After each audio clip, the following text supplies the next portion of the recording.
Welcome back, everybody. You got Will and I Man here from the Block Runner, MetaZone, and Rovi, and today we're going to be talking about the Ethereum merge once again. Very nice. Which we talked about a couple times, but now it's here, dude. Now we're 10 hours away. As a matter of fact, if you Google the merge, there's a countdown clock. Just Googling the merge, dude. Did you see that? Wow. So Google's paying attention, huh? Google Yeah. thinks this is relevant news. Yeah, It's good to know. I'm not sure how this is happening, but I thought it was What do interesting. you mean? How that can't be that difficult to do. Yeah, no, it's not. If you're no, like it's a not difficult, but Google, yeah. That's just Google, dude. They control the platform. they had to do something here. Yeah.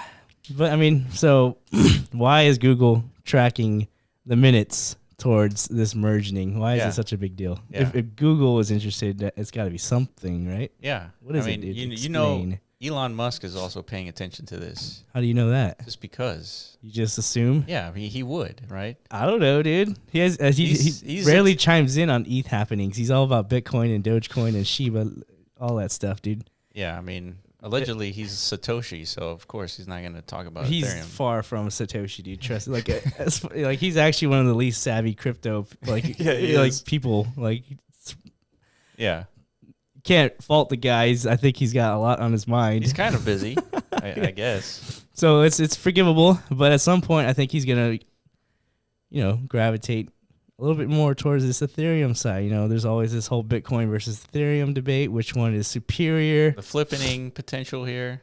Potentiality, and then what this merging event kind of enables. It sets that ground level speculative components to where Ethereum could potentially overlap Bitcoin one day in its value propositions and stuff like that. So I mean, Yeah. who knows? And then now it's going to become much more energy efficient, less burdensome on our planetary ecosystems. Yeah, that's kind of a big deal. But so that might be the juice that Elon needs, just kind of come in and swoop in and be like, dude, this is my boy. It's like You I've know? been collecting ETH since all along. Yeah. Yeah, exactly. So who knows? This could be potential, catalyst material for the next, upcycle. All right, so let's talk about what the Ethereum merge actually means. Yeah. So basically, we had the Ethereum chain since 2015 or so. Mm-hmm. And it's been operating under this consensus algorithm known as proof of work. Yeah, which also Bitcoin pioneered, correct? Bitcoin pioneered, still operating since 2009 when it launched. Yeah. And so now they're transitioning that consensus algorithm to proof of stake. So we're going from a consensus algorithm that required computational power in order to continue adding blocks to the chain. Mm-hmm. And now it's going to take essentially money, right? Proof of stake with money. And so the way that works is a bunch of nodes in the network stake a bunch of ETH. And once it's staked, then you have a probability of being selected as the entity to append the next block. And therefore rewarded, right? And therefore rewarded. Okay, cool. And so now... So what is There's a complete reduction of energy, like 99.99% reduction of energy, because now you're not exchanging electricity for ETH. What you're doing is you're being selected to be appending the blocks, and then once you're selected, it just takes a laptop to do. Mm-hmm. Right. So just the act of staking like value into a node to qualify as a node operator, like that is supposed to be the mechanism as far as ensuring like That there's no shady business. no bad actors. Yeah. Like, what's the difference between like how the hardware components, like how do they confirm that no one is manipulating the next block, for example? There still needs to be a check amongst all the nodes. And so they're still verifying the transactions.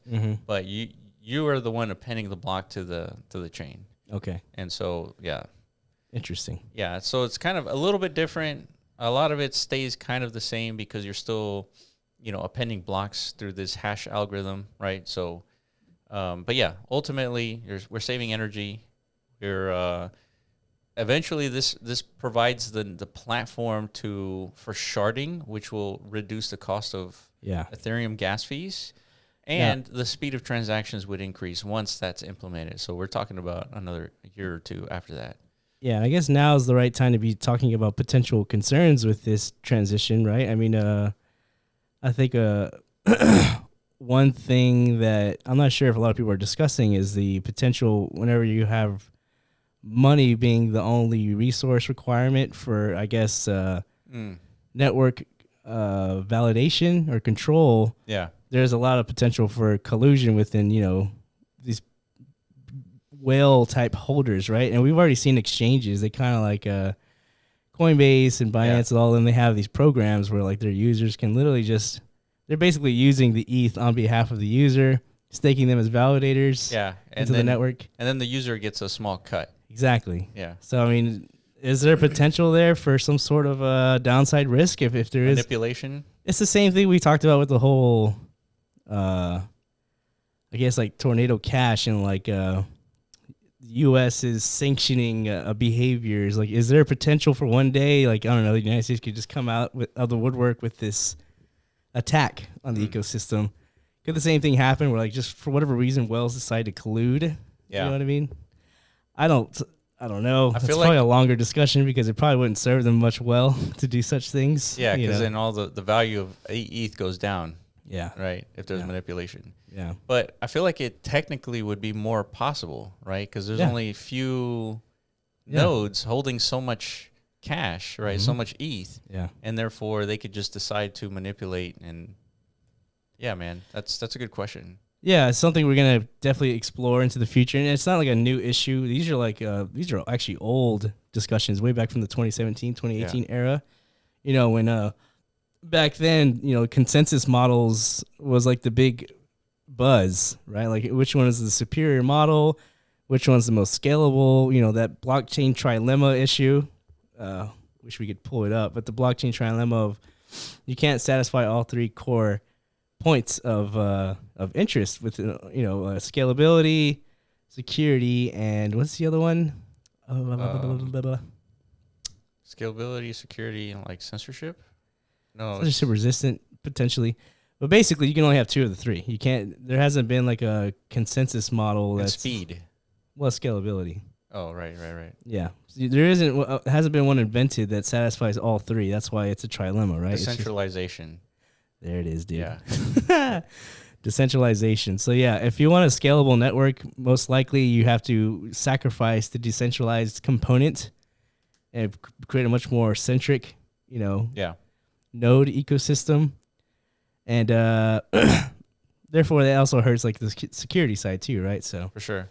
So going back to your point here, and one of the questions here is proof of stake better than proof of work? Yeah. It says here, proof of work proponents counter that proof of stake staking carries its own centralization and security risks, making it possible for malicious actors to directly buy control of the network. There you go, yeah. They also point out that proof of stake is less battle-tested system than proof of work, which has proven resilient as a backbone of the two largest blockchain networks. Now, having said that, Vitalik and team is pretty smart.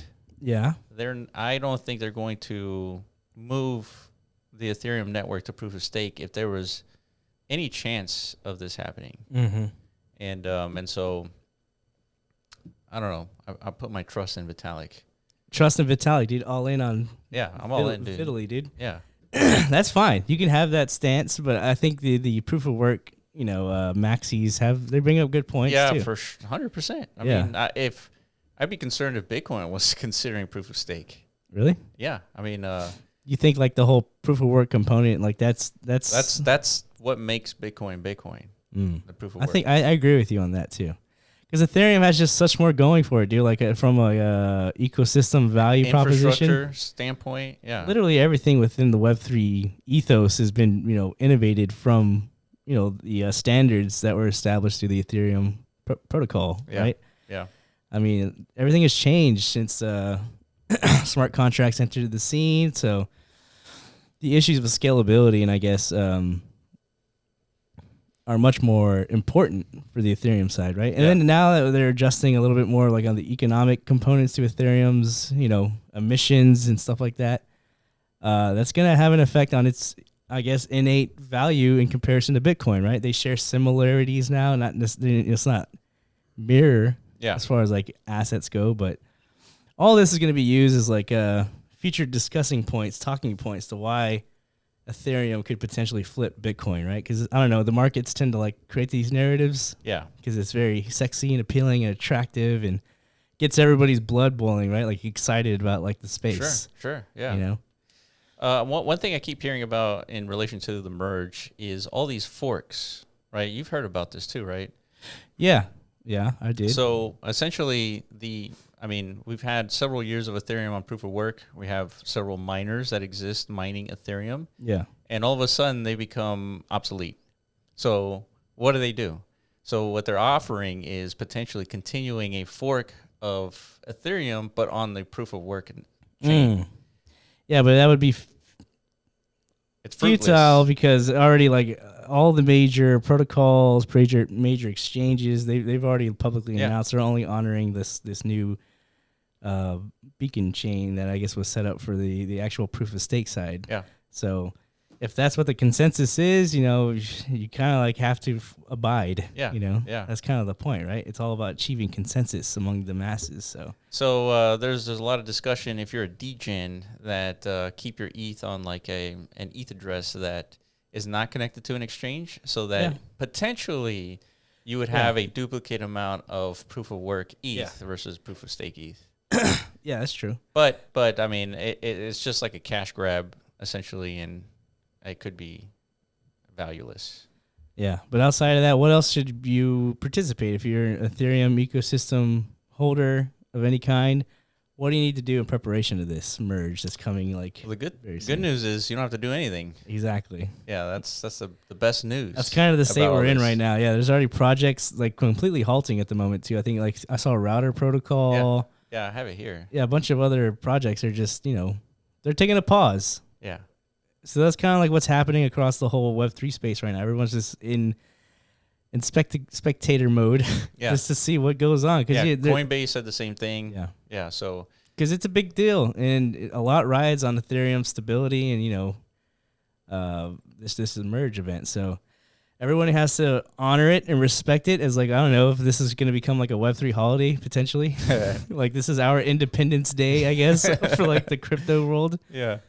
So it's exciting to watch, dude. And I wish we could do a live watch party, but I'll be dead asleep by then. But you know what? There is a live watch party happening. That's true. Everybody's throwing a watch party for the Ethereum merge. Here's where to go. So we have the Ethereum Foundation. We have the Ethereum Foundation, Bankless, and the Ethereum Foundation putting up watch parties. Yeah, I've done this before with EOS whenever they transition to their own like native chain away from the Ethereum side. Is it like a rocket launch? I was equally as like pumped. I was like, dude, this is it. But I had a huge bias because I had a lot of tokens. But they're not the most like spectacular things to witness. Like the coolest thing was like the actual setting up of like all the different delegates within that ecosystem. Yeah. It felt like watching like a country emerge, like a little digital nation, right? There was a whole like election process, and then. So this was like all in a live call or what? No, it was more through like just discussions on Reddit and stuff like that, and in Discord and Telegram. So it wasn't like a watch party then. It was more like. Well, there was a set date where it was like it's all going down, but I think it fucked up. I'll be honest, dude, I was too drunk to care because I was like legit partying. I was like, yeah. So I'm pretty sure you hardcore ETH heads out there. I mean, I advise to get super wasted in celebration of this, dude. This is a big moment, dude. If it goes well, I think only the future prospects increase for Ethereum. Yeah, without a doubt. Yeah, 100%. And the chances of it not going well, it's like almost like it's almost zero. Yeah, that's why it took so long, right? It's been a very rigorous process. They've been testing this. And they had a bunch of simulations, like everything. So it's very unlikely that something could go wrong. Yeah. So nothing to fear. Again, just to reemphasize, you don't have to do anything. So if anybody's like sending you messages about like, oh, you need to like convert your wallet to this or that, definitely don't listen to them. They're scamming you. Yeah. Just don't do anything, dude. Just chill for the next few days. Good point. Yeah, just watch the space. Make sure there's no drama. If there is, it should be entertaining. So. Yeah, I mean, here it says, will the Ethereum network pause as a result of the merge? It says the merge will happen instantaneously. Yeah, that's wild. After the final proof of work block is mined. From that point forward, the network will continue to operate with the issuance of the first proof-of-stake block. Ethereum users will not need to take any action to upgrade to the proof-of-stake chain. Very nice. Good to know. And so what's happening after this? So the biggest thing is sharding, which aims to expand Ethereum's transaction through the decrease its fee by spreading network activity across several shards, almost like lanes on a highway. Yeah. And so that's going to be what reduces the gas fees, increases throughput, basically everything that that makes Ethereum hard to use, I would say. And now it's cheaper, faster, and better for the environment ultimately. Yeah, all those good things, dude. And yeah, living through this still, like, it does, maybe 10, 15, 20 years from now, you'll look back and be like, damn, dude, it's pretty cool that we got to witness all this, Yeah. Especially us youngins, I guess. We're borderline not youngins anymore, but nonetheless, like, we miss all the cool happenings of the internet, basically. Yeah. I'm sure there was, like, really nerd moments back then, too. It's like, dude, we're launching, I don't know, this protocol that's going to do this and that. Let's think about that. So I would say the iPhone launch was a big deal. It was a very big deal, man. If you don't recognize that, it was a very big deal. Yeah, it was definitely a big deal. But did people even know, like, it was coming? I thought it was just like a surprise. Like, surprise! Here's the iPhone. I think people thought that something big was happening with Apple. Okay, and it was the biggest thing that probably. Oh yeah, like, again, looking back, it's definitely one of the biggest like innovations of the last several decades. I don't know if people recognized it at the time. No, because I remember seeing it. I was like, okay, this is cool, but man, I'm not gonna buy a $700 phone. Most phones are like $150. Yeah, it's like, you could use apps on it. It's like, dude, I got a computer at home. Like, I don't need that shit. That's the natural instinct, is to be like a little skeptical and, like, sure, a little douchey at times. Yeah. Until the technology proves its worthiness, and then you're like, okay. Yeah. And then you look back, and then that was a singular moment that everything changed. Yeah. Right. So these are singular moments, and very notable people in the space are referring to this moment as the second biggest moment in ever since the inception of Bitcoin. Yeah. That's number one. That's what started everything. This is the number two, dude. How many years later? About 7? No, Bitcoin was in 2009. Yeah, 2009, yeah. So 13 years? Yeah. 13 years for the next biggest moment to occur, dude. That's some that's some real historical shit. Yeah. So yeah, man, enjoy this. Hopefully you guys don't get too smashed in celebration of it, but I definitely will, because it's exciting. So you're gonna join one of these watch parties? I mean, let's see the countdown. I think it's like. So what do you mean, like, join? Like, is it on Discord or? No, it's just YouTube. Oh, yeah, it's just YouTube. You know what? I am. Let's do that, and maybe we'll have a review sometime later in the week about how it went down. Yeah, I mean. So this one says the eve of the merge live stream, September 4th, 5 p.m. Eastern. So that's 4 p.m. Central. Hold up. 5 p.m. So what time is it now? It's like 2:30. All right. And then another one's at 11 p.m. I think they're just going to be talking about it. I mean, I don't know. There's no spectacle here, right? It's going to be instantaneous. It's like a transition from one block to the next. It's like, the Bankless is they make good content. So I probably will tune into this one just to hear their take. You're not going to listen to the Ethereum Foundation, like, explain what the hell's happening? Well, if they're both going out at the same time, I don't think they are. That one's later in the day. It is later. Yeah. So you could hit up the eve of the merge. It's kind of, dude, it feels like the freaking Super Bowl or something. What the hell's going on? This is like the pre-Super Bowl watch party. Yeah, and then the actual main event. This is some real nerd shit, dude. This is super nerdy. Damn, dude, it's good to be a nerd, I guess. Shit, that's good, dude. I'm very excited about that. Yeah, hell yeah. But yeah, man, I'm trying to see. So we got Router, we got Vitalik. So what do you say here? So it looks like the hash rate will drop weeks before the merge due to miners rushing to sell ahead of everyone else. Thesis has been proven completely false.